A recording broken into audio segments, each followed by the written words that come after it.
चला कृपा सिंधू स्वामी समर्थ महाराज, कृपा सिंधू स्वामी समर्थ महाराज, कृपा सिंधू स्वामी समर्थ महाराज, कृपा सिंधू स्वामी समर्थ महाराज।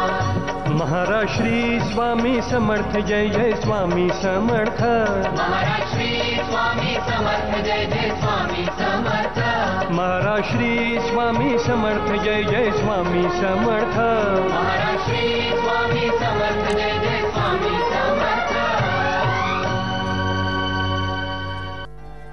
संकटाचं निवारण करणारा गुरुच असतो, फक्त गरज असते ती त्याला तळमळून साद घालण्याची।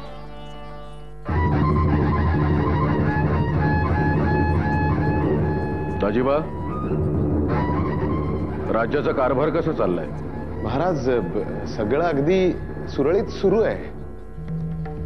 मग बोलताना एवढं चाचरताय कशासाठी? नाही महाराज, म्हणजे सगळं ठीकच चाललंय।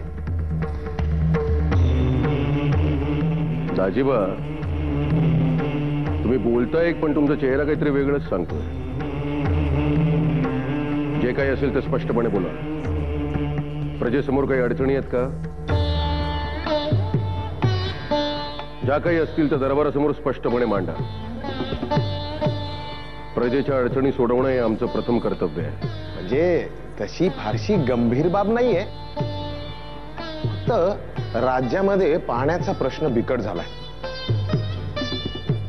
म्हणजे पाण्याचा साठा पुरेसा नाहीये, त्यामुळे प्रजा अगदी त्रस्त झालीये। पाण्याकरता किती सायास करावे लागतायत। पाणी हे तर जीवन आहे, आणि तुम्ही म्हणता पाण्याचा प्रश्न गंभीर नाही? या समस्येवर तर तात्काळ उपाययोजना व्हायला हवी।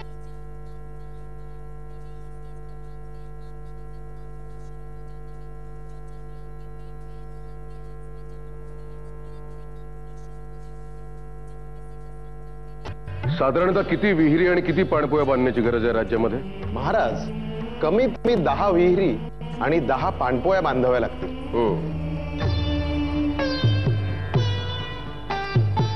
महाराज, आपण बोलवलं? हो, राज्यात विहिरी आणि पाणपोया बांधायच्या आहेत, तर राज्याच्या खजिन्यातील काही रक्कम ताबडतोब कंत्राटदाराच्या हाती सुपूर्द करा। लक्षात ठेवा, हे काम त्वरित मार्गी लागायला पाहिजे। कोणती हैगाई दिरंगाई खपवून घेतली जाणार नाही। प्रजेच्या पाण्याची सोय ताबडतोब व्हायला हवी। जशी आज्ञा महाराज।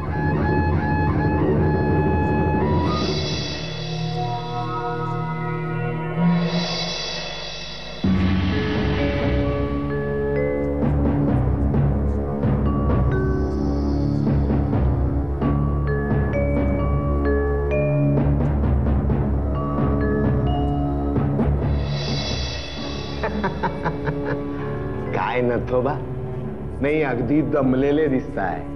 नाही, साहजिक आहे म्हणा। अहो, या राज्याची, या प्रजेची अगदी अष्टौ प्रहर तुम्ही सेवा करताय। मोठं जोखमीचं काम हो दाजीबा। ते तर माझं कामच आहे। नाही, अगदी ते काम तुम्ही अगदी नेकीनं करताय। नाही म्हणजे अगदी वाहूनच घेतलंय म्हणा ना। पण त्यामुळे होतं काय, स्वतःकडे आणि स्वतःच्या कुटुंबाकडे जरा दुर्लक्षच होतंय म्हणा। दाजीबा, तुम्हाला नेमकं काय बोलायचं? मला असं म्हणायचंय की स्वतःकडे, स्वतःच्या कुटुंबाकडे जरा काळजीनं बघत जा। दाजीबा, तुम्हाला जे काही बोलायचं असेल ना, ते जरा स्पष्टच बोला। अच्छा, मी जरा स्पष्ट आणि मुद्द्याचंच बोलतो। काय माहिती का, आता आपल्या राज्यामध्ये मोठा प्रकल्प होणार आहे। काही विहिरी बांधाव्या लागणार आहेत, काही पाणपोया बांधाव्या लागणार आहेत। बरं, मग? तर तुम्ही असं करायचं, समजा एक विहीर बांधायला 4 सुवर्ण मुद्रा लागतात। 4 म्हणजे तर तुम्ही हिशोबामध्ये 6 सुवर्ण मुद्रा लावायच्या। पण कशासाठी? आपल्यासाठी, आपल्या फायद्यासाठी। अहो, एवढ्या विहिरी आणि पाणपोयांमुळे आपल्याला 2-2 सुवर्ण मुद्रा जास्तच लाभ होणार आहे। म्हणजे थोडे तुम्ही कमवा, थोडे आम्ही कमवतो। काय बोलताय काय तुम्ही? अहो, योग्य तेच बोलतोय। काय माहिती का, ही गोष्ट तुमच्या माझ्यातच राहील. या कानाची त्या कानाला समजणार नाही. काय कसा काय वाटला माझा प्रस्ताव? नाही काय माहिती का, आजकाल पगारामध्ये भागत नाही हो, त्यामुळं अशी वरकमाई हवीच नाही का? अच्छा, म्हणजे या विहिरीच्या आणि पाणपोईच्या निमित्तानं आपल्या तुंबड्या भरायच्या. तर आता कसं ओळखलं?